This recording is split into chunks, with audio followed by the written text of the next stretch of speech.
धावत्या कारने अचानक पेट घेतला। यावेळी कारमधील 4 जणांनी उडी घेऊन जीव वाचविला।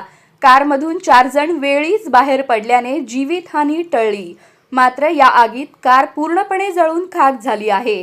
ही घटना धुळे सोलापूर महामार्गावरील वडीगोद्री उड्डाणपुलावर शुक्रवारी दुपारी घडली आहे। बीड येथील एक कुटुंब मित्राची कार क्रमांक DD 116081 घेऊन नवीन मोबाईल खरेदी करण्यासाठी छत्रपती संभाजीनगरकडे जात होते। दुपारी 1 वाजेच्या सुमारास त्यांची कार वडीगोद्री उड्डाणपुलावर आली असताना अचानक कारच्या AC मधून धूर निघू लागला। धूर दिसताच प्रवाशांनी क्षणाचाही विलंब न लावता कार थांबवून कारमधून बाहेर उड्या घेतल्या। ते बाहेर येताच कारने भीषण पेट घेतला।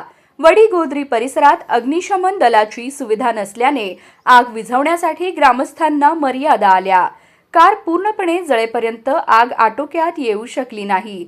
यावेळी आगीची घटना पाहण्यासाठी बघ्यांची मोठी गर्दी झाली होती।